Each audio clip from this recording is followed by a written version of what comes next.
मेरे गुरुदेव, माता जी के अतिरिक्त जो कुछ जीवन तथा शिक्षा मैंने प्राप्त की वह पूज्यपाद श्री स्वामी सोमदेव जी की कृपा का परिणाम है। आपका नाम श्रीयुत ब्रजलाल चोपड़ा था। पंजाब के लाहौर शहर में आपका जन्म हुआ था। आपका कुटुंब प्रसिद्ध था क्योंकि आपके दादा महाराजा रणजीत सिंह के मंत्रियों में से एक थे। आपके जन्म के कुछ समय पश्चात आपकी माता का देहांत हो गया था। आपकी दादी जी ने ही आपका पालन पोषण किया था। आप अपने पिता की अकेली संतान थे। जब आप बढ़े तो चाचियों ने 2-3 बार आपको जहर देकर मार देने का प्रयत्न किया ताकि उनके लड़कों को ही जायदाद का अधिकार मिल जाए। आपके चाचा आप पर बड़ा स्नेह रखते थे और शिक्षादि की ओर विशेष ध्यान रखते थे। अपने चचेरे भाइयों के साथ साथ आप भी अंग्रेजी स्कूल में पढ़ते थे। जब आपने एंट्रेंस की परीक्षा दी तो परीक्षा फल प्रकाशित होने पर आप यूनिवर्सिटी में प्रथम आए और चाचा के लड़के फेल हो गए। घर में बड़ा शोक मनाया गया। दिखाने के लिए भोजन तक नहीं बना। आपकी प्रशंसा तो दूर, किसी ने उस दिन भोजन करने को भी ना पूछा और बड़ी उपेक्षा की दृष्टि से देखा। आपका हृदय पहले से ही घायल था। इस घटना से आपके जीवन को और भी बड़ा आघात पहुंचा। चाचा जी के कहने सुनने पर कॉलेज में नाम लिख तो लिया, किंतु बड़े उदासीन रहने लगे। आपके हृदय में दया बहुत थी। बहुधा अपनी किताब तथा कपड़े दूसरे सहपाठियों को बांट दिया करते थे। एक बार चाचा जी से दूसरे लोग ने कहा कि ब्रजलाल को कपड़े भी आप नहीं बनवा देते, जो वो पुराने फटे कपड़े पहने फिरता है। चाचा जी को बड़ा आश्चर्य हुआ क्योंकि उन्होंने कई जोड़े कपड़े थोड़े दिन पहले ही बनवाए थे। आपके संदूक की तलाशी ली गई। उनमें 2-4 जोड़ी पुराने कपड़े निकले। तब चाचा जी ने पूछा तो मालूम हुआ कि वे नए कपड़े निर्धन विद्यार्थियों को बांट दिया करते हैं। चाचा जी ने कहा कि जब कपड़े बांटने की इच्छा हो तो कह दिया करो, हम विद्यार्थियों को कपड़े बनवा दिया करेंगे, अपने कपड़े ना बांटा करो। आप बहुत निर्धन विद्यार्थियों को अपने घर पर ही भोजन कराया करते थे। पृष्ठ संख्या 20। चाचियों तथा चचाजाद भाइयों के व्यवहार से आपको बड़ा क्लेश होता था। इसी कारण से आपने विवाह न किया। घरेलू दुर्व्यवहार से दुखी होकर आपने घर त्याग देने का निश्चय कर लिया और एक रात को जब सब सो रहे थे, चुपचाप उठकर घर से निकल गए। कुछ सामान साथ में लिया। बहुत दिन तक इधर उधर भटकते रहे। भटकते भटकते आप हरिद्वार पहुँचे। वहाँ एक सिद्ध योगी से भेंट हुई। श्री ब्रजलाल को जिस वस्तु की इच्छा थी वो प्राप्त हो गई। उसी स्थान पर रहकर श्री ब्रजलाल ने योग विद्या की पूर्ण शिक्षा पाई। योगीराज की कृपा से आप 15-20 घंटे की समाधि लगा लेने लगे। कई वर्ष तक आप वहां रहे। इस समय आपको योग का इतना अभ्यास हो गया था कि अपने शरीर को आप इतना हल्का कर लेते थे कि पानी पर पृथ्वी के समान चले जाते थे। अब आपको देश भ्रमण कर अध्ययन करने की इच्छा हुई। अनेक स्थान से भ्रमण करते हुए अध्ययन करते रहे। जर्मनी तथा अमेरिका से बहुत सी पुस्तक मंगवाई जो शास्त्र के संबंध में थीं। जब लाला लाजपत राय को देश निवासन का दंड मिला था, उस समय आप लाहौर में थे। वहां आपने एक समाचार पत्र की संपादकी के लिए डिक्लेरेशन दाखिल किया। डिप्टी कमिश्नर उस समय किसी के भी समाचार पत्र के डिक्लेरेशन को स्वीकार न करता था। जब आपसे भेंट हुई तो वो बड़ा प्रभावित हुआ और उसने डिक्लेरेशन मंजूर कर लिया। अखबार का पहला ही अग्रलेख अंग्रेज को चेतावनी के नाम से निकला। लेख इतना उत्तेजनापूर्ण था कि थोड़ी देर में ही समाचार पत्र की सब प्रतियां बिक गईं और जनता के अनुरोध पर उसी अंक का दूसरा संस्करण प्रकाशित करना पड़ा। डिप्टी कमिश्नर के पास रिपोर्ट हुई। उसने आपको दर्शनार्थ बुलाया। वो बड़ा क्रुद्ध था। लेख को पढ़कर कांपता और क्रोध में आकर मेज पर हाथ दे मारता था, किंतु अंतिम शब्द को पढ़कर चुप हो जाता। उस लेख के कुछ शब्द यो थे कि यदि अंग्रेज अब भी ना समझेंगे तो वो दिन दूर नहीं कि सन 1857 के दृश्य फिर दिखाई दे और अंग्रेज के बच्चों को कत्ल किया जाए, उनकी रमणियों की बेइज्जती हो इत्यादि। किंतु ये सब स्वप्न है, ये सब स्वप्न है। इन शब्द को पढ़कर डिप्टी कमिश्नर कहता कि हम तुम्हारा कुछ नहीं कर सकते। स्वामी सोमदेव भ्रमण करते हुए बम्बई पहुँचे। वहाँ पर आपके उपदेश को सुनकर जनता पर बड़ा प्रभाव पड़ा। एक व्यक्ति जो श्रीयुत अबुल कलाम आजाद के बड़े भाई थे, आपका व्याख्यान सुनकर मोहित हो गए। वह आपको अपने घर ले गए। इस समय तक आप गेरुआ कपड़ा न पहनते थे, केवल एक लुंगी और कुर्ता पहनते थे और साफा बांधते थे। श्रीयुत अबुल कलाम आजाद के पूर्वज अरब के निवासी थे। आपके पिता के बम्बई में बहुत से मुरीद थे और कथा की तरह कुछ धार्मिक ग्रंथ पढ़ने पर हजारों रुपए चढ़ावे में आया करते थे। वो सज्जन इतने मोहित हो गए कि उन्होंने धार्मिक कथा का पाठ करने के लिए जाना ही छोड़ दिया। वो दिन रात आपके पास ही बैठे रहते। पृष्ठ संख्या 21।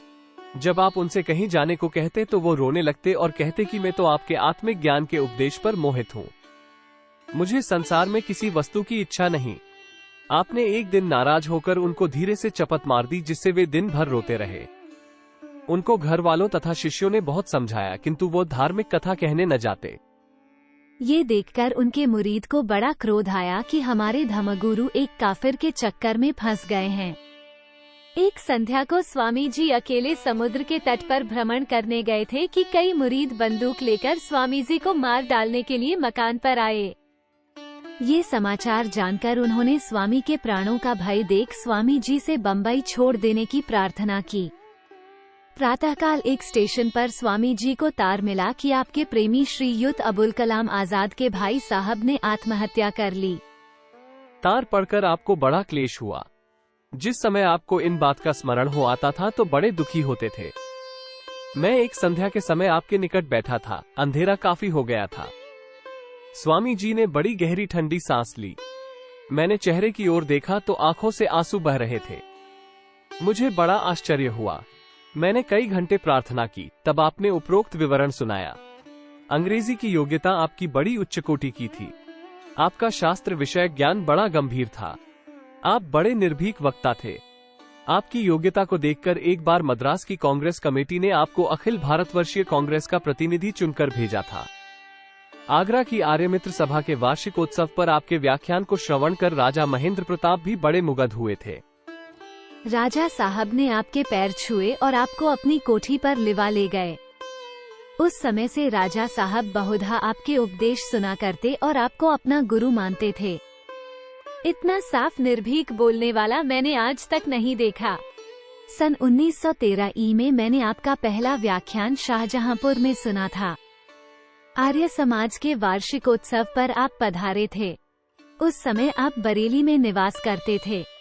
आपका शरीर बहुत कृश अर्थात दुबला पतला अथवा कमजोर था, क्योंकि आपको एक अजीब रोग हो गया था। आप जब शौच जाते थे तब आपको खून गिरता था, कभी 2 छटांक, कभी 4 छटांक और कभी कभी तो 1 सेर तक खून गिर जाता था। बवासीर आपको नहीं थी। ऐसा कहते थे कि किसी प्रकार योग की क्रिया बिगड़ जाने से पेट की आंत में कुछ विकार उत्पन्न हो गया। आंत सड़ गई, पेट चिरवाकर आंत कटानी पड़ी और तभी से यह रोग हो गया था।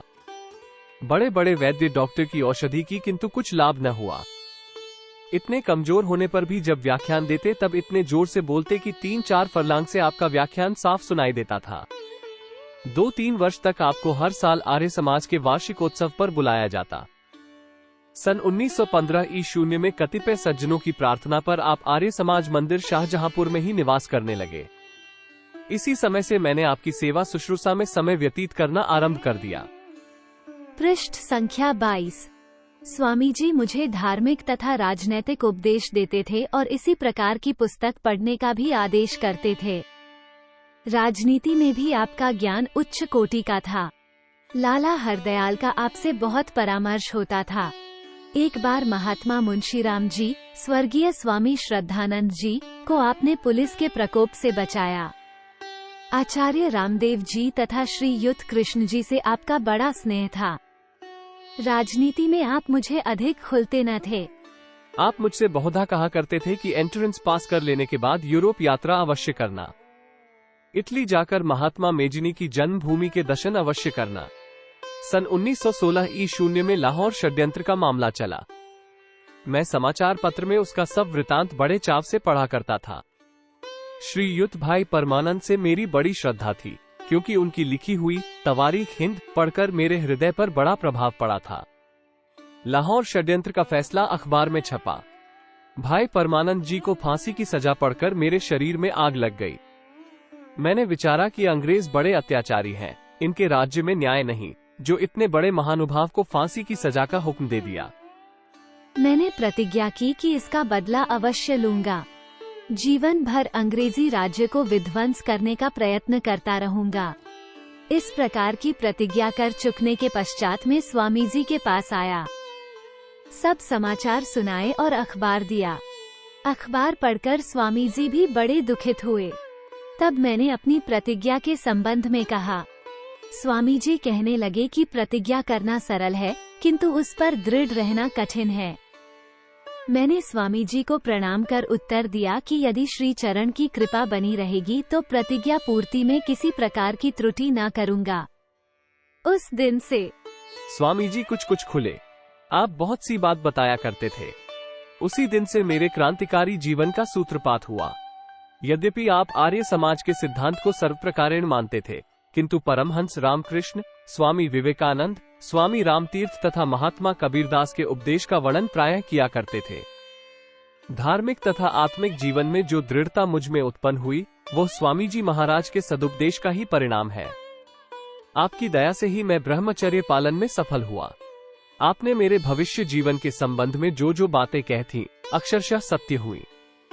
आप कहा करते थे कि दुख है कि यह शरीर न रहेगा और तेरे जीवन में बड़ी विचित्र समस्याएं आएंगी, जिनको सुझाने वाला कोई न मिलेगा। यदि यह शरीर नष्ट न हुआ, जो असंभव है, तो तेरा जीवन भी संसार में एक आदर्श जीवन होगा। पृष्ठ संख्या 23। मेरा दुर्भाग्य था कि जब आपके अंतिम दिन बहुत निकट आ गए, तब आपने मुझे योगाभ्यास संबंधी कुछ क्रियाएं बताने की इच्छा प्रकट की, किंतु आप इतने दुबल हो गए थे कि जरा सा परिश्रम करने या 10-20 कदम चलने पर ही आपको बेहोशी आ जाती थी। आप फिर कभी इस योग्य न हो सके कि कुछ देर बैठकर कुछ क्रिया मुझे बता सकते। आपने कहा था, मेरा योग भ्रष्ट हो गया। प्रयत्न करूंगा, मरण समय पास रहना, मुझसे पूछ लेना कि मैं कहाँ जन्म लूंगा। संभव है कि मैं बता सकूं। नित्य प्रति सेर आध सेर खून गिर जाने पर भी आप कभी भी क्षुब्ध न होते थे। आपकी आवाज भी कभी कमजोर न हुई। जैसे अद्वितीय आप वक्ता थे, वैसे ही आप लेखक भी थे। आपके कुछ लेख तथा पुस्तकें आपके एक भक्त के पास थीं जो यूं ही नष्ट हो गईं। कुछ लेख आपने प्रकाशित भी कराए थे। लगभग 57 वर्ष की उम्र में आपने इहलोक त्याग दिया। इस स्थान पर मैं महात्मा कबीरदास के कुछ अमृत वचन का उल्लेख करता हूँ, जो मुझे बड़े प्रिय तथा शिक्षाप्रद मालूम हुए। कबीरा, शरीर सराय है भाड़ा देके बस। जब भठियारी खुश रहे तब जीवन का रस एक। कबीरा, क्षुधा है कुकई करत भजन में भंग। या को टुकड़ा डारी के सुमिरन करो निशंक दो। नींद निशानी नीच की उठ, कबीरा जाग। और रसायन त्याग के नाम रसाय चाक 3। चलना है रहना नहीं चलना 20 कबीरा, ऐसे सुहाग पर कौन बंधावे सीस 4। पृष्ठ संख्या 24। अपने अपने चोर को सब कोई डारे मारी। मेरा चोर जो मोही मिले सर्वस डारूवारी 5। कहे सुने की है नहीं देखा देखी बात। दूल्हा दुल्हन मिली गए सूनी परी बारात 6। नैनन की करी कोठरी पुत्री पलंग बिछाए। पलकन की चिक डारी के पीतम लेहू रिझाए 7। प्रेम पियाला जो पिए सीस दक्षिणा देय। लोभी सीस ना दे सके, नाम प्रेम का लेया 8। सीस उतारे भुई धरे तापे राखे पाँव। दास, कबीरा, यूं कहे ऐसा होए तो आव 9। निंदक नियरे राखिए आँख न कुई छबाई। बिन पानी साबुन बिना उज्जवल करे सुभाए 10। अगले अंक में सुनिए ब्रह्मचर्य व्रत का पालन। जुड़े रहें और इस कड़ी को लाइक, इस चैनल को सब्सक्राइब करना ना भूलें। अपने सुझाव कमेंट्स के माध्यम से आप हमें भेज सकते हैं। कोष्टक